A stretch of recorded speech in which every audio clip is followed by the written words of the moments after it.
સ્વાગત છે આપનું વીટીવી ન્યૂઝમાં। હું છું આપની સાથે રાધા। મહામંથનમાં આજે પણ આપણે બે મુદ્દા પર વાત કરવી છે, જેમાં એક મુદ્દો જેના પર ચર્ચા કરવી છે કે ઢાલ બનવા જતા નેતા પતિ લપેટાઈ ગયા। આપણે અવારનવાર જોયું છે કે સરપંચ પતિ એ જઈ અને તેઓ વહીવટ કરતા હોય છે। વધુ પાટણ હારીજથી એક આવો કિસ્સો સામે આવ્યો છે। જનતાએ કેવો રોષ વ્યક્ત કર્યો એના વિશે વાત કરીશું, પરંતુ એની પહેલા વાત કરવી છે ખેડૂત વિશે। આકાશી આફતની સામે ખેડૂત કેટલો લાચાર છે એના વિશે આજની મહામંથનમાં ચર્ચા કરવી છે। આપણે સૌ કોઈએ જોયું કે આ વખતે મુશળધાર વરસાદ આવ્યો, એ શહેરોની હાલત શું થઈ છે, સુરતની હાલત હોય કે પછી અમદાવાદની આ તમામ જગ્યા પરની જે હાલત, લોકોના ઘરમાં પાણી ઘૂસી ગયા। સહાયની જાહેરાત કરવામાં આવી અને અમદાવાદમાં પણ હવે અંગે વિચારવામાં આવી રહ્યું છે। આની સાથે સાથે ગામડાઓની અને સાથે ખેતરોની શું પરિસ્થિતિ છે, ખેડૂતોની શું સ્થિતિ છે એના વિશે વાત કરવી છે। હવે વરસાદ આવે ત્યારે ખેડૂતોના ચહેરા પર સ્મિત ખીલી ઉઠે છે। ખેડૂતો રાહ જોતા હોય કે ક્યારે વરસાદ આવે, કારણ કે એના માટે આ વરસાદ માત્ર પાણી નથી પણ આખા વર્ષની આશા હોય છે। આ વખતે ગુજરાતમાં મેઘરાજાની મહેર અનેક ખેડૂતો માટે મેઘ કહેર બની ગઈ છે। શરૂઆતમાં સારા વરસાદથી ખુશ થયેલા ખેડૂતો આજે લાચાર બન્યા છે। ખેતરો તળાવમાં ફેરવાઈ ગયા। એ કપાસ, મગફળી, ડાંગર, જુવાર, શાકભાજી અને શેરડી જેવા પાકોએ પાણીમાં ગરકાવ થઈ ગયા છે। ઘણા વિસ્તારોમાં તો પાણી નિકાલની યોગ્ય વ્યવસ્થા ન હોવાથી વરસાદ બંધ થઈ ગયા પછી પણ 5 દિવસો વીતી ગયા, હજુ સુધી પાણી નથી ઓસર્યા। વીટીવી ન્યૂઝની ટીમ આજે ગ્રાઉન્ડ રિયાલિટી એમને ચેક કરી શું પરિસ્થિતિ છે। 5 દિવસો વીતી ગયા પરંતુ હજુ એ ખેડૂતોની મુશ્કેલીનો અંત નથી આવ્યો। જે વરસાદ ખેડૂતો માટે આશીર્વાદરૂપ બનીને આવવાનો હતો, ત્યાં પાણી નિકાલની નબળી વ્યવસ્થાના કારણે ખેડૂતો પાયમાલીના આરે ઉભા છે। રાજ્યના મોટા ભાગના વિસ્તારોની આ પરિસ્થિતિ છે। ભારે વરસાદથી શહેરો ડૂબ્યા અને હવે ખેતરોની પણ એ જ હાલત છે। પાટણ, મહેસાણા, બનાસકાંઠા, ખેડા, આણંદ, નવસારી, સુરત, અમરેલી, સુરેન્દ્રનગર અને અન્ય અનેક જિલ્લામાં હજારો હેક્ટર જમીન એ પાણીમાં ગરકાવ થઈ ગઈ છે। ઉત્તર ગુજરાતમાં વરસેલો અનરાધાર વરસાદ જેણે વિનાશ વેર્યો છે, તો દક્ષિણ ગુજરાતમાં નદીઓમાં ઘોડાપૂરના કારણે ગામડાઓ અને ખેતરો જળબંબાકાર બન્યા। ક્યાંક તળાવની પાળી તૂટે છે તો ક્યાંક કેનાલ તૂટતા પાણી ખેતરોમાં ઘૂસી જાય છે। ક્યાંક પાણીના નિકાલના માર્ગો બંધ થઈ જતા દિવસો સુધી ખેતરોમાં પાણી ભરાયેલા રહે છે અને હજારો ખેડૂતોની આખા વર્ષની મહેનત, એમનું લાખો રૂપિયાનું રોકાણ એક જ વરસાદમાં ધોવાઈ ગયું। શહેરો અને ગામડાઓની આ દયનીય દશા કુદરતની આફત તો ઠીક છે, પણ વ્યવસ્થાની જવાબદારી સામે પણ આ દશા સવાલો ઉઠાવે છે। અસરગ્રસ્ત વિસ્તારોના ધારાસભ્ય અને ખેડૂતો સરકાર પાસેથી તાત્કાલિક સર્વે, ઉદાર વળતર અને વિશેષ રાહત પેકેજની માંગ કરી રહ્યા છે, તો કેટલાક વિસ્તારના ખેડૂતો એટલી હદે કંટાળ્યા છે કે કોઈ પણ અમને સહાયની નથી જરૂર, અમને સહાય ન આપશો પણ આ વર્ષોથી આવતી સમસ્યામાંથી અમને મુક્તિ આપો, આવી માંગ ખેડૂતોની છે। વિરમગામ, માંડલ, દેત્રોજ, નળકાંઠા વિસ્તારો કે જ્યાં ધારાસભ્ય હાર્દિક પટેલે મુખ્યમંત્રીને પત્ર લખી એ ખેડૂતો, પશુપાલકો, નાના વેપારી, પૂરગ્રસ્ત પરિવારો માટે તાત્કાલિક સહાય, આરોગ્ય કેમ્પો, પશુ આરોગ્ય સેવા, જંતુનાશક દવાઓના છંટકાવ, રસ્તા, વીજળી, પાણી જેવી સુવિધાઓ ઝડપીથી પુનઃસ્થાપિત કરવાની માંગ કરી છે। અને પાટણના રાધનપુર વિસ્તારના ધારાસભ્ય લવિંગજી ઠાકોરે પણ આ પાક નુકસાનીનો સર્વે કરી વળતર આપવા, પશુઓ માટે ઘાસચારાની વ્યવસ્થા કરવાની રજૂઆત તેમણે પણ કરી છે। એટલે ધારાસભ્યોએ હવે મેદાને ઉતર્યા છે। આપણને સૌ કોઈને ખબર છે કે કુદરતી આફતને નથી રોકી શકાતી, પણ એના નુકસાનને યોગ્ય આયોજનથી ચોક્કસ ઘટાડી શકાય છે। આકાશમાંથી વરસતા વરસાદની સામે ખેડૂત આજે કેટલો લાચાર છે એના વિશે વાત કરવી છે, કારણ કે અલગ અલગ જગ્યા પરની જે સ્થિતિ છે, ત્યાંના ખેડૂતોની જે દશા છે, આ ખેડૂતની દશા કેટલાય સવાલો ઉઠાવે છે અને એ સાબિતી ગુજરાતના અનેક ખેતરો આપી રહ્યા છે। હવે એક તરફ કુદરતનો કહેર અને બીજી તરફ પાણીના નિકાલની અધૂરી વ્યવસ્થા અને વચ્ચે પીસાતો ખેડૂત। આ ખેડૂત સાહેબ ઉછીનાએ માથે કરીને ક્યારેય કોઈની સામે હાથ નથી લંબાવતો, પણ ખેડૂત આજે આ સ્થિતિમાં લાચાર છે। ખેડૂતને દયા નહીં પણ સમયસર સર્વે, યોગ્ય વળતર અને ભવિષ્યમાં આવી પરિસ્થિતિ ન સર્જાય એવું આયોજન જોઈએ છે। આકાશી આફતની સામે ખેડૂત હંમેશા લાચાર જ રહેશે કે પછી વ્યવસ્થા એને એક સાચા અર્થમાં મજબૂત બનાવશે? આ સવાલોની સાથે કરીશું મહામંથનનો આ પહેલો મુદ્દો।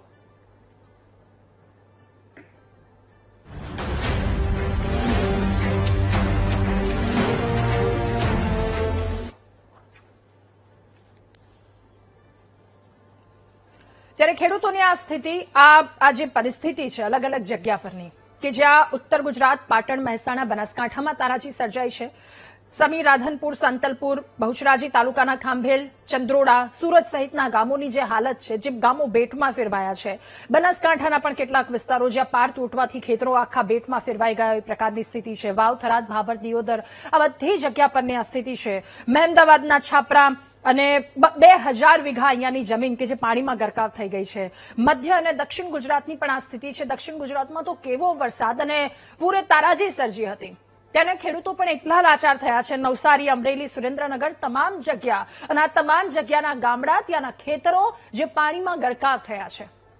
5 દિવસ સુધી અમુક વિસ્તારો કે જ્યાં પાણી ડૂબ આખા ખેતરો રહ્યા છે ત્યાં કોઈ પણ પ્રકારની વ્યવસ્થા નહીં.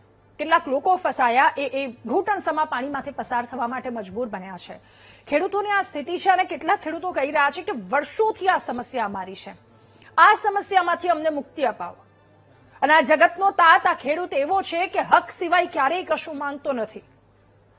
એક તરફ કેટલાય સમય સુધી આ વરસાદની રાહ જોઈ, જ્યારે વરસાદ આવે છે, મેઘરાજા મહેરબાન થાય છે અને ખૂબ પુષ્કળ વરસાદ. સૌ કોઈ જાણે છે કે કુદરતી આફતની સામે આપણે બધાય લાચાર છીએ, પણ થોડીક તો એવી વ્યવસ્થા હોય ને કે જેના કારણે એટલું બધું કુદરતી પૂર આવ્યું છે અથવા તો આફત આવી છે એમાંથી 1% અથવા તો 2% આપણે ખેડૂતોને રાહત આપી શકીએ. હવે ખેડૂતો સહાયની આ વાતને લઈને માંગ કરી રહ્યા છે. યોગ્ય નિરાકરણ આ વાત, આ સમસ્યાનું લાવવામાં આવે એની માંગ કરી રહ્યા છે. આજના મહામંથનમાં એક સવાલ પર ચર્ચા કરવી છે કે આ વ્યવસ્થાની સામે ખેડૂત કેટલો લાચાર છે અને હવે શું કરવામાં આવશે કે સાચા અર્થમાં આપણે ખેડૂતોને મજબૂત બનાવી શકીશું. આ જ સવાલની સાથે આપણે ચર્ચા કરીશું મહામંથનમાં. આપણી સાથે ગેસ્ટ પેનલમાં જયેશભાઈ પટેલ, કિસાન કોંગ્રેસ પ્રમુખ જોડાયા છે. ભરતસિંહ ઝાલા, ખેડૂત અગ્રણી આપણી સાથે જોડાયા છે. અને શ્રવણ ડાભી, ખેડૂત છે, ડરણ વિરમગામના, સાથે વિરમગામના ધારાસભ્ય હાર્દિકભાઈ પટેલ પણ આપણી સાથે જોડાયા છે. ખેડૂત હજુ પણ આપણી સાથે જોડાશે. આપ સૌનું ખૂબ સ્વાગત છે મહામંથનમાં. શ્રવણભાઈ, શરૂઆત આપનાથી કરવી છે. મુશ્કેલી અપાર છે. મેઘરાજા આ વખતે ખૂબ મહેરબાન થયા. ક્યાંક આપણે વરસાદ જોઈએ અને ખેડૂત ખુશ થતા હોય છે, પણ આ વખતેની મેઘ મહેર ક્યાંક કહેરમાં વર્તાઈ ગઈ. વિરમગામની જે સ્થિતિ છે, આસપાસના ગામડાઓની જે સ્થિતિ છે, ચારેય તરફ એ ખેતરો બેટમાં ફેરવાયા હોય એ પ્રકારના દ્રશ્ય અમે જોયા અને ખેડૂતો ત્રાહિમામ પોકારી ઉઠ્યા છે. અથવા તો ખેડૂતો હવે કંટાળી ગયા છે કે આ સ્થિતિ છે, આમાંથી બહાર કાઢો. આપનું શું કહેવું છે? આ સ્થિતિ કેટલા સમયથી છે અને કેટલા પીડાયા ત્યાંના સ્થાનિકો, ત્યાંના લોકો, ત્યાંના ખેડૂતો કેટલા પીડાયા આ સ્થિતિ પર? જી મેડમ, ये हमारा यहाँ ખેડૂત है ને બહુ કંટાળી ગયા છે. ઉદ્યોગપતિની સરકાર છે, બરોબર, કોઈ ખેડૂતોની સરકાર છે નહીં.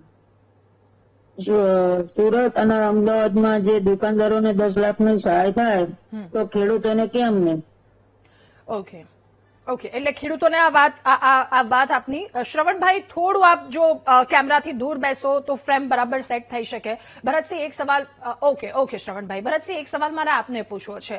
આપણે જોઈએ ન માત્ર ઉત્તર ગુજરાત, ન માત્ર દક્ષિણ ગુજરાત, કારણ કે સુરતમાં જે પૂરની પરિસ્થિતિ, જે લોકો લાચારી ભોગવી, નવસારી, વલસાડ રેડ એલર્ટ હતું, અમદાવાદમાં પણ એ પ્રકારની સ્થિતિ, બનાસકાંઠા, મધ્ય દક્ષિણ ગુજરાતમાં અમદાવાદ, આ બધાય ગામડાઓની સ્થિતિ જોઈએ તો એક જ છે. આપ દ્રશ્યમાં જોઈ શકો, એ ડ્રોન વિઝ્યુઅલ સામે આવ્યા છે. મતલબ ખેતરોની શું હાલત છે. એટલે આ ખેડૂત એ છે જે માથે કરશે, ઓછી ના કરશે, પણ ક્યારેય કોઈની સામે એને હાથ નથી લંબાવ્યો. અત્યારે ખેડૂત એ જગ્યા પર, એ સ્થાન પર આવીને ઉભો છે કે એને સહાય માટે માંગ કરવી પડે છે કે અમે આ મુશ્કેલીમાં મુકાયા છીએ, અમને સહાય કરો આ વાતને લઈને. આપણે સૌ કોઈ જાણીએ છીએ, અગાઉ કહ્યું એ રીતે કે કુદરતનો જ્યારે પ્રકોપ હોય આપણે સૌ લાચાર છીએ, એમાં કોઈ કશું ન કરી શકે, પક્ષ વિપક્ષ કોઈ કશું ન કરી શકે, પણ થોડીક તો વ્યવસ્થા હોય ને કે ખેડૂતને આપણે બચાવી શકીએ. ખેડૂતની આ હાલત પર તમારું શું કહેવું?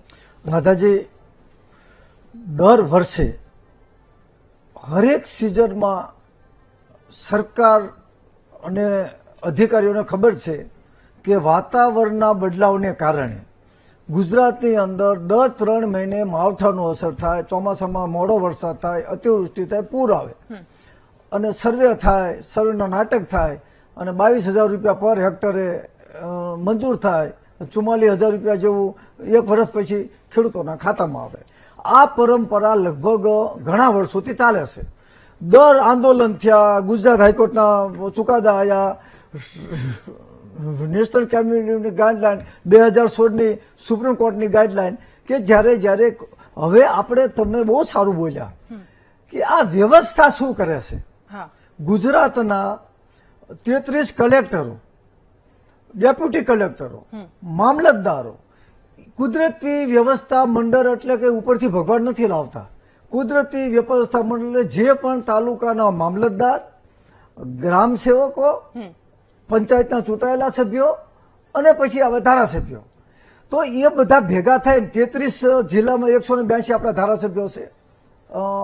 182 થી વધારે તો ડેપ્યુટી કલેક્ટરો, મામલતદારો. તો આ બધા છેલ્લા 22 તારીખથી આજ દિવસ સુધી એ લોકોએ કર્યું શું? અને એ પહેલા મે મહિનાથી બધાને ખબર જ છે. અત્યારનું હવામાન ખાતું અને સેટેલાઇટથી આપણને ખબર જ છે કે વરસાદ મોડો આવવાનો છે, આવશે ત્યારે વધુ આવશે. અને હજી પણ ખબર જ છે કે ઓગસ્ટ મહિનામાં કે સપ્ટેમ્બરમાં શું થશે. રાધાજી, અડધું ચોમાસું વહી ગયું. કચ્છના પૂર્વ કચ્છમાં વરસાદ છે નહીં, જામનગર જિલ્લામાં વરસાદ છે નહીં, ઉભો પાક સુકાય છે.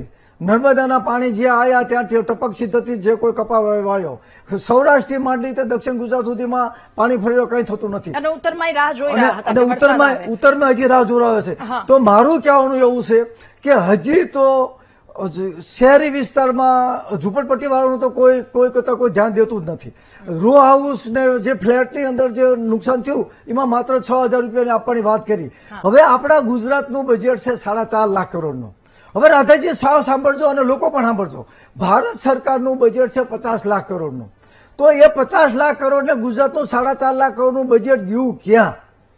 અમદાવાદ મ્યુનિસિપાલિટી કોર્પોરેશનનું બજેટ ગયું ક્યાં? ઓકે, એક સામાન્ય રીતે ભરતસિંહ અહીંયા એક સવાલ એ પણ થતો હોય છે કે આપણે પૂછીએ અથવા તો ખેડૂતની દિવસભરની જે રજૂઆતો આજે સામે આવી છે કે શહેરીજનોને તરત જ એ સહાયની જાહેરાત કરી દેવામાં આવી, અમને કોઈ પૂછવા પણ નથી આવ્યું. એટલે આ ખેડૂતોની રજૂઆત છે. સામાન્ય રીતે જયારે આ પ્રશ્ન ઉઠાવીએ ને ત્યારે જવાબ એક મળતો હોય છે કે એ શહેરોની ત્યાં પાણી નિકાલની વ્યવસ્થા હોય, પણ ગામડાઓમાં અને ખેતરોમાં તો કેવી રીતે? આ તો કુદરતી છે, આમાં કેવી રીતે? એટલે શું કોઈ વ્યવસ્થા જ ન હોઈ શકે આ વાતને લઈને? રાધાજી, એટલા માટે તે સમગ્ર દેશમાં અને રાજ્યમાં નેશનલ કેલેમિટી કમિટીની ગાઈડલાઈન અને સ્ટેટની ગાઈડલાઈન એટલી બધી છે કે ભારતીય બંધારણની અંદર જે આપ્યું છે કે સમયસર યોગ્ય. હવે તમને પહેલી વાત કરું ખેડૂતોની ગાઈડલાઈન કે જ્યાં કુદરતી આપત્તિ આવે ત્યાં ખેડૂતોએ જેટલી પણ ક્રોપ લોન લીધી હોય અને જો ક્રોપ ફેલ થઈ ગયો તો ટોટલ ક્રોપ લોન માફ કરવી. ગુજરાતની અંદર કેદી ક્રોપ લોન માફ થઈ? બીજું, એ જ ગામના વિદ્યાર્થીઓને અને ગ્રામીણ લોકોને મધ્યાહન ભોજન યોજના અંતર્ગત જેટલા દિવસ અતિવૃષ્ટિ કે દુષ્કાળ રહે તો તમામને મધ્યાહન ભોજન આપવું. ત્રીજી વસ્તુ કે આરોગ્ય સેવા પૂરી પાડવી. બિલકુલ, એટલે એ વાતને લઈને ધારાસભ્ય હાર્દિક પટેલે રજૂઆત પણ કરી છે. હવે હું શું કહું, ધારાસભ્ય જેવાએ જો રજૂઆત કરવાની હોય તો આપણો આ ભારતના દેશની અંદર ધારાસભ્ય રજૂઆત ન કરવાની હોય, સીધું આપી દેવાનું હોય કે 72 કલાકની અંદર ગુજરાતના ખેડૂતોને પર હેક્ટરે 25,000 રૂપિયા 4 હેક્ટરની મર્યાદામાં અઠવાડિયામાં પૈસા આપી દેવા પડે. ગુજરાત સરકાર પાસે પૈસાનું પહોંચતું નથી. મોટા મોટા ઉદ્યોગપતિઓના તમે દેવા નાબૂદ કર્યા. 20,000 કરોડ રૂપિયા પ્રધાનમંત્રી ફસલ વીમાના પૈસા નથી મળ્યા તો કેમ 182 માંથી એક ધારાસભ્ય બોલતા નથી? એટલે મીઠી વાતો કરવાથી વાત ન થાય. ગુજરાત સરકારે કેમ ખેડૂતોના દેવા નાબૂદ ન કર્યા? બીજી વસ્તુ કે ડઈ વાતો કરવાથી ન થાય. એક બાજુ ખેડૂતોના માથામાં થાંભલા નાખી રહ્યા છે 182 ધારાસભ્યમાંથી, કેમ કોઈ બોલતું નથી? ગઈકાલે ખેડૂતે જેમ લેબર ખેડૂતે આત્મહત્યા કરી એના માટે સુપ્રીમ કોર્ટે કીધું છે કે સરકારની દિશા ખોટી, કેમ નથી બનતી કૃષિ નીતિ, કૃષિ પંચ, કૃષિ આયોગ. અમે વારંવાર કહી છીએ કે ટોટલ બજેટના 50% બજેટની રકમ ગ્રામીણ વિસ્તારમાં ખેડૂતો અને એની સાથે સંકળાયેલા બહોળા વર્ગ માટે આપણો. ભરતસિંહ, ફરી એકવાર આપની પાસે આવું છું. રાજ્યના મોટા ભાગના વિસ્તારો કે જ્યાં ખેતરોની આ હાલત છે, આ દશા છે, અમે દર્શક મિત્રોને વિનંતી કરીએ છીએ તમારા વિસ્તારમાં શું પરિસ્થિતિ છે? ફોન લાઈન અમે ખોલી છે, આપ ફોન કરીને જણાવો શું વિનંતી છે, શું આનું સમાધાન હોઈ શકે. આપણી સાથે એક દર્શક મિત્ર દિયોદરથી જોડાયા છે. દેવજીભાઈ, આપનું ખૂબ સ્વાગત છે. આપના વિસ્તારની સ્થિતિ શું છે? ખેતરોની પરિસ્થિતિ શું છે? શું કોઈ વ્યક્તિ આવ્યું આપના ખેતરોની એ સ્થિતિનો તાગ મેળવવા માટે અથવા તો એ મુશ્કેલીમાંથી બહાર કાઢવા માટે? શું કહેવું આપનું? દેવજીભાઈ અવાજ આવી રહ્યો છે? ઓકે, ફરી એક વખત એમની સાથે સંપર્ક કરીશું. જયેશભાઈ પટેલ આપણી સાથે જોડાયા છે કિસાન સંઘથી. જયેશભાઈ, આપના દ્વારા પણ રજૂઆત કરવામાં આવી છે કે ખેડૂતોને યોગ્ય સહાય આપવામાં આવે. ખેડૂતો હવે લાચાર બન્યા છે, ચારેય તરફ પાણી જ પાણી. એટલે એક સમય એવો હતો કે વરસાદ માટે ખેડૂત રાહ જોઈ રહ્યા છે અને હજુ પણ ગુજરાતના કેટલાક વિસ્તારોમાં ખેડૂતો રાહ જોઈ રહ્યા છે, ત્યાં પાક બળી રહ્યો છે. અને બીજી તરફ કે જ્યાં આવો લીલો દુષ્કાળ, ખેડૂતો આનાથી એટલા મુશ્કેલીમાં છે. ખેડૂતોની આ સ્થિતિ અને આનું સમાધાન શું હોઈ શકે આપના મતે? નમસ્કાર. આ કુદરતી આફત કરતા મને એવું લાગે છે કે માનવ સર્જિત, ખાસ કરીને દક્ષિણ ગુજરાતની વાત કરું બેન, તો અમારી કીમ નદી, મીંઢોળા નદી, કાવેરી નદી અને બીજી જે નદીઓ, નાની નદીઓ છે, એના એસ્ચ્યુરી ઉપર એટલે જીડીસીઆરના જે નોર્મ્સ છે અને જે સીઆરઝેડના નોર્મ્સ છે એને એકોર્ડિંગલી નદીની પહોળાઈ જે રીતે મેન્ટેન થવી જોઈએ એટલી મેન્ટેન થતી નથી. અને પર્યાવરણીય ફેરફારને લીધે જે વરસાદની ઢબ જે બદલાઈ છે, એટલે એક સાથે 7 ઇંચ, 10 ઇંચ, 15 ઇંચ વરસાદ પડે, એને કારણે નદીઓની વહન ક્ષમતા ઓછી થઈ છે, દક્ષિણ ગુજરાતની વાત કરું તો. અને જેને લઈને ખેતરો, નદી ઉભરાય છે અને ખેતરોમાં પાણી ભરાય છે. હવે જ્યાં સુધી પાક નુકસાનને લાગે વળગે છે ત્યાં સુધી અમારા દક્ષિણ ગુજરાતમાં ખાસ કરીને ડાંગરનો પાક, શેરડીનો પાક અને શાકભાજીના મુખ્ય પાકો છે. એ તમામ પાકો, એટલે શેરડીના પાકને એટલું નુકસાન નથી, પણ આવનારા દિવસોમાં એની અંદર બીજા રોગ લાગુ પડશે કારણ કે શેરડીમાં પાણી ફરી વળ્યા છે. અને ડાંગરનો પાક જે અત્યારે રોપ્યું છે એ ડાંગરને નુકસાન થયું છે. આમાં મૂળ કારણ દક્ષિણ ગુજરાતમાં આ જે નદીઓ છે, મીંઢોળા, કાવેરી, પૂર્ણા અને કીમ, એની એસ્ચ્યુરી ઉપર ખૂબ મોટા દબાણ ઝીંગાના તળાવના કરવામાં આવે છે. અને એના જે કાંઠાઓ ખરા, કાંઠાઓમાં જે જીડીસીઆરના અને સીઆરઝેડના નોર્મ્સ જે ફોલો થવા જોઈએ એ પર્ટિક્યુલરલી ફોલો નથી થતા. અને જે ઉદ્યોગપતિઓને, જે બિલ્ડરોને લાભ કરાવવા માટે નોર્મ્સની અંદર વેરિએશન કરવામાં આવે, લાભ કરાવવા માટે, એટલે એને કારણે નદીઓની વહન ક્ષમતા ઓછી થઈ અને પાણી ભરાય છે. દક્ષિણ ગુજરાતમાં ખાસ કરીને નવસારી જિલ્લાના ચીખલી, બિલીમોરા, વલસાડ જિલ્લાના ગામોમાં 10-10 ફૂટ ઘરોમાં પાણી ભરાયા છે. અને 68 પછીની આ સૌથી મોટી રેલ હોય એવું અત્યારે કહેવામાં આવ્યું છે. પશુધન પણ ખૂબ મોટું નુકસાન થયું છે, ખૂબ પશુઓ નાશ પામ્યા છે, માનવ હોનારત પણ થઈ છે અને પાકને પણ નુકસાન થયું છે. પણ અત્યારે મારી જાણ અને માન્યતા મુજબ અત્યાર સુધી સરકાર તરફથી કોઈ સર્વે કરવામાં આવ્યા હોય કે કોઈ સર્વે માટેની ટીમ માટેના કોઈ સર્ક્યુલર થયા હોય એવું મારી જાણમાં નથી. એટલે ખેડૂતને જયેશભાઈ, ફરી એકવાર આપની પાસે આવું. આપની એક વાતનો અંદાજો આવી ગયો કે આ દબાણો દશા ફેરવે છે બધી જગ્યા પર. આ દબાણોના કારણે માણસોની, પશુઓની, ખેડૂતોની શું હાલત થઈ છે. આપણી સાથે દિયોદરથી દેવજીભાઈ જોડાયા છે. દેવજીભાઈ, સ્વાગત છે આપનું વીટીવી ન્યૂઝમાં. કેટલી નુકસાની, શું કહેવું આપનું? નમસ્કાર જી. હા બેન, અમારા દિયોદરમાં ભારે વરસાદ થયો છે, સર્વેથી છું. ઓકે, એટલે હજુ સર્વેની કામગીરી નથી શરૂ કરવામાં આવી. મહીસાગરથી સિતાંશુભાઈ આપણી સાથે જોડાયા છે. સિતાંશુભાઈ, આપનું શું કહેવું? કેટલી તારાજી, શું મુશ્કેલી?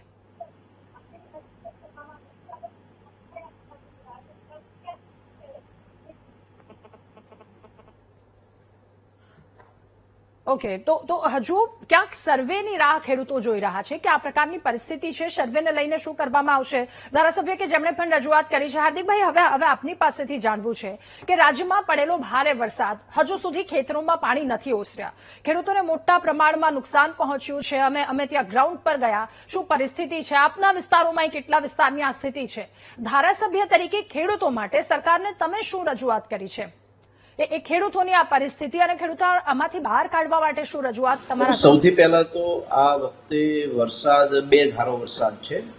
એક તો અમારા વિરમગામ, માંડલ, દેત્રોજની અંદર લગભગ 3 દિવસની અંદર 20 થી 22 ઇંચ વરસાદ પડ્યો.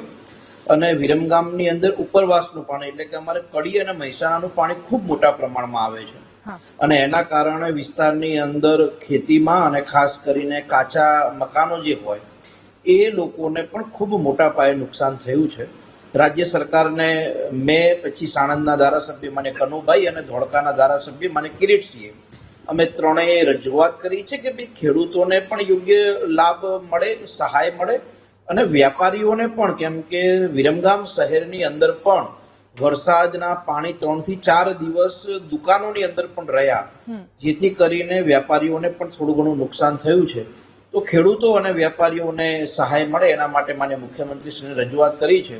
અને જે ડિઝાસ્ટર મેનેજમેન્ટ તરફથી, એટલે કે જિલ્લા કલેક્ટર તરફથી જે લોકોના મકાન પડી જાય અથવા ઘર વખરીને નુકસાન થાય, એવા સંજોગોની અંદર સરકાર તરફથી જે સહાય આપવામાં આવે છે, એ આજે અમે માંડલ તાલુકા અને દેત્રોદ તાલુકાની અંદર અંદાજિત 25 લાખ રૂપિયાની સહાય, જેમાં ઘર વખરી માટે 6200 રૂપિયા એટલે કે 6200 રૂપિયા, અને કાચું મકાન કે પાકું મકાન પડે તો એના 30%, એમ કરીને 35,000 થી લઈને 90,000 સુધીની મદદ આજે અમે માંડલ અને દેત્રોદ તાલુકાના લગભગ 301 પરિવારોને કરી છે.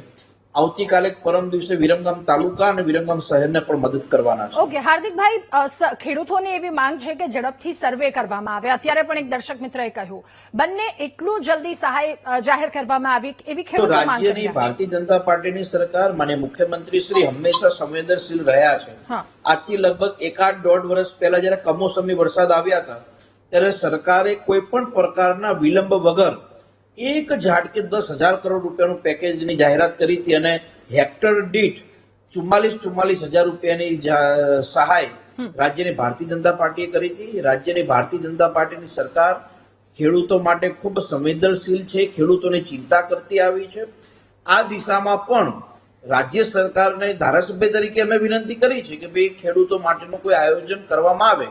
આવનારા દિવસમાં અમને ચોક્કસ ભરોસો છે કે રાજ્યની ભારતીય જનતા પાર્ટીની સરકાર ખેડૂતો માટે યોગ્ય પગલાં ભરશે અને એમાં દુઃખી ખેડૂતોને જેને નુકસાન થયું છે એને યોગ્ય સહાય કે યોગ્ય વળતર મળે એ દિશામાં અમને ચોક્કસ ભરોસો છે કે કામ થશે. ઓકે, જામકંડોળાથી રામજીભાઈ આપણી સાથે જોડાયા છે. રામજીભાઈ, ખૂબ સ્વાગત છે આપનું મહામંથનમાં. પરિસ્થિતિ શું છે આપના વિસ્તારની? ખેડૂતોની દશા શું છે? નમસ્કાર રાધાબેન. જી, હવે મારો પ્રશ્ન થોડોક વિષાંતર છે. અમારા અહીંયા નુકસાની તો નથી, અહીંયા વરસાદ નથી. અમારે અહીંયા જામકોણા તાલુકાના બોરિયા ગામથી બોલું. પણ આમાં સરકાર આડેધડ આવી રીતે ખોદકામ કરે એના હિસાબે આ બધી સમસ્યા ઉદ્ભવે. અમારા જામકોણા એક રોડ નું કામ હાલે ધોરાજીથી જામકોણા. એટલે વરસાદને લઈને અત્યારે આપણે ચર્ચા, ઠીક છે. કાલાવડથી આપણી સાથે પ્રવીણભાઈ જોડાયા છે. પ્રવીણભાઈ, આપનું પણ ખૂબ સ્વાગત છે. વરસાદથી કેટલી નુકસાની, આપના વિસ્તારની શું સ્થિતિ છે? મેડમ, વરસાદની તો કોઈ તકલીફ નથી. આ થાંભલા વાળા ને આ બધી નુકસાની કરી જાય એને હિસાબે જ અમને કઈક નુકસાની, અને અમને આ નર્મદાનું પાણી જરા આપ્યું નથી, આ કારણ અમારું વાવેતર નથી થયું. ઓકે, એટલે નર્મદાનું પાણી આરસીભાઈ ના હિસાબે અમારે બધું આ પાણી નીચે લઈ ગયા. ભાજપના ધારાસભ્યો બધા એને એનું જ કરવા બેઠા. અમારું તો કોઈ વિચારતા જ નથી. એટલે આ રોષ, જી પ્રવીણભાઈ, આ રોષ ખેડૂતોનો છે કે અત્યારે જ આપણને જયેશભાઈ વાત કરી કે દક્ષિણ ગુજરાતમાં શું પરિસ્થિતિ છે. દબાણો એ ખેડૂતોની દશા ફેરવી નાખી છે. નદીનું અંતર, જે પેરામીટર્સ હોવા જોઈએ એ ક્યાંક નથી જળવાતા, એ નિયમોનું પાલન નથી કરવામાં આવતું અને એના કારણે છેલ્લે ભોગ કોણ બને છે? બધી જ જગ્યા પર ખેડૂત. ભરતભાઈ. હાર્દિકભાઈ નવયુવાન ધારાસભ્ય છે અને સારી ભાષામાં પત્ર લખ્યો, એ બધો એમનો આભાર વ્યક્ત કરું છું. હાર્દિકભાઈ, ભારત સરકારની અને સ્ટેટ ગવર્મેન્ટની ગાઈડલાઈન હોય છે અને એક ગાઈડલાઈન પ્રમાણે દર વર્ષે એમાં સુધારો થાય. તમે અત્યારે કહો કે ગરીબના ઘરમાં તમે 6,500 રૂપિયાની રાહત પેક આપો. 6,500 રૂપિયામાં થાય શું? અમીર હોય કે ગરીબ હોય. બીજું કે મકાન સાહેબ 90,000 રૂપિયા કોઈ દિવસ મકાન બને. ત્રીજી વસ્તુ, ખેડૂતોને 44,000 રૂપિયા 2 હેક્ટરની મર્યાદામાં. તો પર હેક્ટરે નાબાર્ડની ગાઈડલાઈન કહેશે કે પર હેક્ટરે 1 લાખ રૂપિયાનો ખર્ચો થાય. તો 1 લાખ રૂપિયાની સામે આપણને વળતર કેટલું આવશે? 44,000 રૂપિયા. અને ત્રીજી વસ્તુ, ગુજરાતની અંદર અડધું ચોમાસું પૂરું થઈ ગયું. 20મી જૂને આપણું ચોમાસું શરૂ થયું અને અત્યારે ઓગસ્ટ મહિનો કાલથી આવી જશે. તો આ 2 મહિનાની અંદર જે ખેડૂતોએ ક્રોપ લોન લીધી અને ક્રોપ તો ફેલ થઈ ગયો, એનું આપણે શું કર્યું? બીજું, આજે મારે હાર્દિકભાઈ તમને કહેવું છે કે 1/4/2016 થી આજ સુધી ગુજરાતની 6 વીમા કંપનીઓ ગુજરાત સરકાર પાસેથી, કેન્દ્ર સરકાર પાસેથી અને ખેડૂતો પાસેથી 20,000 કરોડ રૂપિયા લઈ ગઈ. ગુજરાત હાઈકોર્ટે હુકમ કર્યો કે ખેડૂતોને વળતર ચૂકવો. હજી સુધી વળતર ચૂક્યું નથી. ગુજરાત સરકારે હજી સુધી આ બાબતનું કંઈ કર્યું નથી. અને ત્રીજી વસ્તુ, તમામ રાજ્યોમાં ખેડૂતોના દેવા નાબૂદ થયા છે. ગુજરાતમાં કોઈ દી દેવા નાબૂદ થઈ નથી. એટલે મારી તમને હાર્દિકભાઈને ખાસ વિનંતી છે કે તમામે હું કોઈ પક્ષમાં નથી અને જ્યાં સુધી સુરતને ચાંદ રહે ત્યાંથી ભારતીય જનતા પાર્ટી રહે. મારું ભારતીય જનતા પાર્ટીએ કંઈ ખરાબ કર્યું નથી. પણ એટલું તો કહેવા માંગુ છું કે માનવ સર્જિત આપત્તિ કે કુદરતી આપત્તિ આ દેશ મારો, તમારો અને આપણા સૌનો છે. તો યોગ્ય કાયમી પોલિસી બનાવો. નાની માઇનોર કેનાલને કારણે મોટા ભાગના ગામડાઓમાં પાણી ભરાઈ ગયા છે. એક્સપ્રેસ હાઈવેને કારણે નારાયણ પાણી ભરાઈ ગયા છે. એટલે માનવ સર્જિત અને કુદરતી વધતા આપણું ગુજરાત સરકારનું 4 લાખ કરોડનું બજેટ છે. તો દર વર્ષે તમે 1 લાખ કરોડ રૂપિયા એગ્રીકલ્ચર પાસે ન વાપરી શકો. તો આ નીતિ વિષયક નિર્ણય સાથે હાર્દિકભાઈ આપણે બેસવી અને એવું બજેટ બનાવી કે ગુજરાતના એક પણ સર્વે નંબરમાં જયારે પણ નુકસાન થાય એટલે 15 ખેડૂતના ખાતામાં પૈસા આવી જાય. એવી યોજના બનાવવા માટે આપણે આગળ આવવું પડશે. હાર્દિકભાઈ, એક સવાલ એ કે તમારા વિસ્તારમાં દેત્રોજને આપે જણાવ્યું એવા ઘણા બધા ગામો છે જ્યાં ખેતરોમાં હજી સુધી પાણી ભરાયેલા છે. 5 દિવસ થઈ ગયા છે. ન તો તંત્ર પહોંચ્યું છે, ન તો એ ખેડૂતોને મદદ પહોંચી છે. એમના માટે શું ખાસ વ્યવસ્થા કરવામાં આવી છે? ખેતરની અંદર જે પાણી ભરાય એ નેચરલ ડ્રેન કહેવાય અને નેચરલ ડ્રેનના માધ્યમથી જ પાણીનો નિકાલ થાય. ખેતરની અંદર કોઈ તંત્ર જઈને પાણીનો નિકાલ ન કરી શકે. એ કુદરતી જે વહેણ હોય, કોઈ પણ ખેતરની અંદર પાણી ભરાય તો એની એક લિમિટ હોય કે 4 દિવસ, 5 દિવસ, 6 દિવસ પછી ઓટોમેટિક એ પાણી નળ સરોવર એટલે કે અમારે જે નળ સરોવર છે એની અંદર એ વહી જતું હોય છે. વિરમગામ, માંડળ, દેત્રોજ અને નળકાંઠા વિસ્તારમાં જે પાણી આવે છે ઉપરવાસનું એટલે કે કડીથી, એ નેચરલ ડ્રેન છે. વર્ષોથી એ પાણી દેત્રોજથી વિરમગામ, વિરમગામથી નળકાંઠા, નળકાંઠામાંથી નળ સરોવર અને નળ સરોવરમાં ઓવરફ્લો થાય એટલે ખંભાતના અખાતમાં એ પાણી જતું રહેતું હોય છે. એટલે ખેતરની અંદર જે પાણી ભરાયા છે ઓટો મોડની અંદર એ પાણીનો નિકાલ થતો હોય છે. વિરમગામ શહેરની અંદર જે પાણી ભરાયા હતા એમાં ચીફ ઓફિસર, પ્રાંત અધિકારી ની સાથે સંકલન કરીને લગભગ વિરમગામ શહેરના પાણીનો નિકાલ કરી દેવામાં આવ્યો છે. પરંતુ ખેતરો અને ગામડાઓની અંદર જે ખુલ્લા મેદાનોમાં જે પાણી ભરાયું છે એ નેચરલ ડ્રેનથી જે પાણીનો નિકાલ થતો હોય છે. હા, કોઈ જગ્યાએ આડસ હોય અથવા કોઈ જગ્યાએ પાણીના રોકાણ થયેલા હોય, કોઈ પાણીને રોકવાનો પ્રયાસ કર્યો હોય અથવા કોઈ દબાણ કર્યા હોય તો એવા સંજોગોની અંદર દબાણો દૂર કરીને પાણીના નિકાલ થયા છે. વિરમગામ, માંડળ, દેત્રોજમાં હાઈવે ઉપરથી પાણી જતા હતા પણ 2-3 દિવસના સમયગાળા પછી એ પાણીઓ બંધ થયા છે અને પાણીનો યોગ્ય નિકાલ પણ થઈ રહ્યો છે. એક દર્શક મિત્ર રમેશભાઈ આપણી સાથે મહુવાથી જોડાયા છે. રમેશભાઈ, ખૂબ સ્વાગત છે આપનું વીટીવી ન્યૂઝના મહામંથન કાર્યક્રમમાં. તમારા વિસ્તારની પરિસ્થિતિ શું છે, ખેડૂતોની મુશ્કેલી શું છે? બગસરાથી રમેશભાઈ આપણી સાથે જોડાયા છે. રમેશભાઈ, આપનું શું કહેવું આ મુશ્કેલી, આફત વિશે? હાલો જી રમેશભાઈ. અહીંયા બગસરા વિસ્તારમાં વરસાદ બહુ પડ્યો. 3-4 કલાકમાં 8 ઇંચ વરસાદ પડ્યો પણ કોઈ કઈ તપાસ જ નથી. ખેડૂતને ખેતરો પાળા બધું સાફ થઈ ગયું છે અને પાક અટાણે ઉભો છે ને એ પીળો છે બેન. ઓકે. જે પાક છે ને બગસરા વિસ્તારમાં વરસાદ એટલો પીળો છે એટલે બગસરા કરતા ગામડામાં વધારે છે અને પાક બધો છે ખરાબ, કપાસ બધું પીળું છે, એ કઈ થાય એમ જ નથી. ઓકે. ગામડામાં જે રીતનો વરસાદ છે, હાર્દિકભાઈ, ફરી એક વખત એક સવાલની સાથે આપની પાસે કે અત્યારે ખેડૂત મિત્રએ રજૂઆત કરી, સરકારે શહેરોમાં જે નુકસાન છે એમના માટે જે સહાયની જાહેરાત કરી નાખી છે, ખેડૂતો માટે હજુ સર્વેની જાહેરાત નથી કરી અથવા તો એ વિલંબ થઈ રહ્યો છે, તો એ વિલંબને લઈને એનું કારણ શું હોઈ શકે? તો શહેરમાં ક્યાંય નુકસાન થયું અને સરકાર જાહેર કરી દીધું એવું ન હોય. સરકારનું ડિઝાસ્ટર મેનેજમેન્ટ દરેક યોજના, જેમ કે પશુ હોય અને પશુનું મૃત્યુ થાય તો પશુને 75,000ની સહાય આપવામાં આવે છે. એવી રીતે મકાનને નુકસાન થયું તો મકાનને નુકસાનની પણ સહાય આપવામાં આવે છે. અને ગુજરાતની ભારતીય જનતા પાર્ટીએ 1 વર્ષ પહેલા કમોસમી વરસાદમાં નુકસાન થયું 10,000 કરોડની જાહેરાત કરી દીધી હતી. આવા સંજોગોમાં પણ સરકાર સમયાંતરે યોગ્ય નિર્ણય કરશે. હાલ જે આ વરસાદ પડ્યો એ તમે જાણો છો કે દક્ષિણ ગુજરાતની અંદર સુરત, નવસારી એ બધા વિસ્તારોમાં ખૂબ વરસાદ પડ્યો અને આ બાજુ ઉત્તર ગુજરાતના મહેસાણા અને અમદાવાદ જિલ્લામાં આ વરસાદ ખૂબ વધારે પડ્યો છે. એટલે સરકાર એ પ્રકારનું આયોજન કરશે. આજે જ અમારા ખેતીવાડી અધિકારી જોડે પણ વાત થઈ હતી, એમને પણ જાણ્યું હતું કે કોઈ સરકાર તરફથી સૂચના તો કે હજુ એ પ્રકારનું આયોજન થયું નથી પણ જ્યારે પણ એનું આયોજન થશે તો તત્કાલ દરેક ખેડૂતને આ સર્વેની અંદર જોડીને ખેડૂતોને કોઈ પણ પ્રકારનું નુકસાન ન થાય અને ખેડૂતોની ચિંતા આજથી કે હવે કરવાના છે એવું નથી. ભારતીય જનતા પાર્ટીએ હંમેશા ખેડૂતોની ચિંતા કરીને ખેડૂતોને કેવી રીતે લાભ મળે. તમે હજુ જો થોડા દિવસ પહેલા જ રાજ્ય સરકારે કેબિનેટની અંદર યોગ્ય નિર્ણય કરીને થાંભલાના 200 ગણા બજાર કિંમતના 200 ગણા આપવાનું નક્કી કર્યું. શા માટે? કેમ કે ખેડૂતોની ચિંતા છે.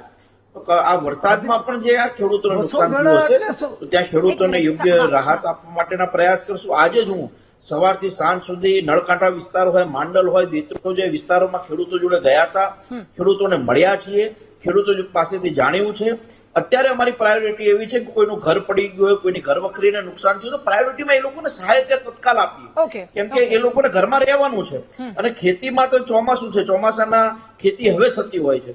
તો એવા સંજોગોની અંદર જે લોકોએ ડાંગરની ખેતી કરી દીધી હશે, જે લોકોએ ધરું રોપી દીધું હતું, એ લોકોને યોગ્ય સહાય મળે એ દિશામાં અમે આગળ કામ કરીશું. ઓકે ભરતભાઈ, આપની વાત ખૂબ ટૂંકમાં હાર્દિકભાઈ 200 ગણું વળતર અપૂરતું ને અધૂરું છે. વીજ કંપની નફો રળવા આવે છે. એક વીજ પોલ દીઠ માસિક ભાડું હોવું જોઈએ, વાયરનું પણ અલગ ભાડું હોવું જોઈએ. 25 લાખ કરોડ રૂપિયા વીજ કંપનીઓ લઈ ગઈ છે અને ખેડૂતોની જે કિંમતમાં 1 કરોડ રૂપિયા ભાવ છે એ ખેડૂતને જમીનના ભાવ નહીં આવે. એટલે તમારે આ વાત કરવી પડશે કે માસિક ભાડું આપવામાં આવે અને વાયનું અલગ ભાડું. બીજું કે બહુ સાચી વાત કરી કે ગયા વર્ષે પર હેક્ટરે 22,000 રૂપિયા 2 હેક્ટરની મર્યાદામાં 44,000 આપ્યા હતા. તો અત્યારે તાત્કાલિક અસરથી પર હેક્ટરે 25,000 રૂપિયા અને 4 હેક્ટરની મર્યાદામાં આપી દે તો એક પણ ગુજરાતનો ખેડૂત બાકી ન રહે.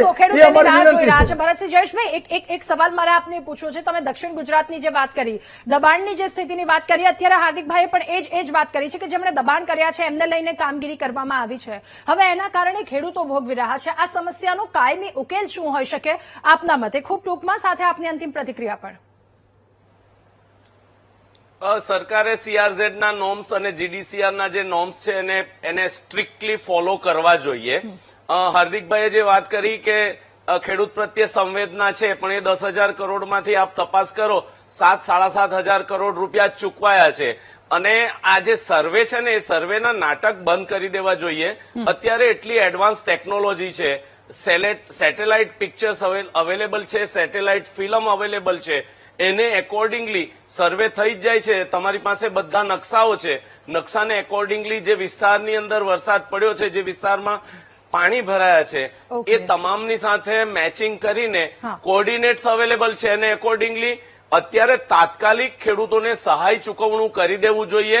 પણ સરકારની ખાટલે મોટી ખોડ એ છે કે સરકાર પાસે SDRF અને NDRFમાં બજેટ જ નથી. બજેટરી પ્રોવિઝન જે રીતે ડિઝાસ્ટર આવે છે એ પ્રમાણેના એના એકોર્ડિંગલી બજેટ પ્રોવાઈડ કરવામાં નથી આવતા અને એને કારણે અલ્ટિમેટલી મરી જાય છે ખેડૂત. અને બાપડો બિચારો ખેડૂત છે. સરકાર શું છે કે સરકારે ખેડૂતને ટેકન ફોર ગ્રાન્ટેડ લઈ લીધો છે, પણ હવે એ દિવસો પૂરા થઈ ગયા છે. શ્રવણભાઈ, ખૂબ જ ટૂંકમાં આપની અંતિમ પ્રતિક્રિયા. શું માંગ, શું થવું જોઈએ? ખૂબ ટૂંકમાં આપની વાત.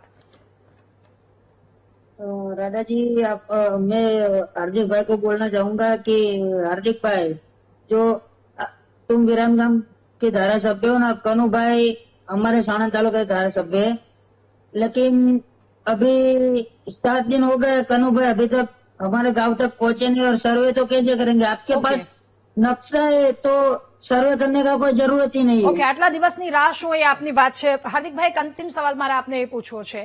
ખેડૂતો કહી રહ્યા છે, અત્યારે જયેશભાઈએ પણ કહ્યું 10 કરોડમાંથી 7 કરોડનો આંકડો એમને દર્શાવ્યો છે. ખેડૂતો ઘણી વખત ફરિયાદ કરે છે કે સર્વેમાં નુકસાનને ઓછું દર્શાવવામાં આવે છે અને આ નુકસાનીમાં ખેડૂતોને સરખું વળતર મળે એ માટે તમે કેટલા પ્રતિબદ્ધ છો? મેં કીધું એ પ્રમાણે કે અમે ગામડાઓમાં જઈને ખેડૂતોને જાગૃત કરીએ છીએ, ગામડાના લોકોને જાગૃત કરીએ છીએ કે આમાં તમને આટલા રૂપિયા મળે, તમે સર્વે કરીને તમારું એની અંદર નામ નોંધાવી દેજો. આજે એક ગામમાં હું ગયો, થુલેટા ગામની અંદર, મોટી કિશોર ગામની અંદર, ને ત્યાં જઈને અમે સામેથી કહીએ છીએ કે ગામમાં કેટલા નુકસાન થયું. તો કે સાહેબ થયું તો 40-50 લોકોને, પણ હજુ 20-25 લોકોના સર્વે થયા. તત્કાળ તલાટીને TDOને સૂચના આપી છે કે આ ગામમાં જેટલાનું નુકસાન થયું હોય એ બધાને લાભ તમે આપો. જે જગ્યાએ ભેંસો બાંધતા હોય અને વાડો હોય અને ત્યાં નાની એવી ઓરડી બનાવી હોય એ પણ તૂટી ગઈ હોય તો એનો પણ તમે લાભ આપો. તો અમારો એવો પ્રયાસ છે કે ખેડૂતોને યોગ્ય વળતર મળે અને ભારતીય જનતા પાર્ટીની સરકારમાં ક્યાંય પણ ખેડૂતોને નુકસાન થાય, ખેડૂતોને ઓછું મળે એવું ક્યારેય પણ થયું નથી. જ્યારે પણ વળતરની જાહેરાત થશે એટલે તમામ ખેડૂતોને જેટલું નુકસાન થયું છે એનું યોગ્ય વળતર મળે એ દિશામાં ધારાસભ્ય તરીકે અમે અને ભારતીય જનતા પાર્ટીની સરકાર કટિબદ્ધ છે. આપ સૌનો ખૂબ આભાર મહામંથનમાં અમારી સાથે જોડાયા, આ મુદ્દે પર ચર્ચા કરવા બદલ.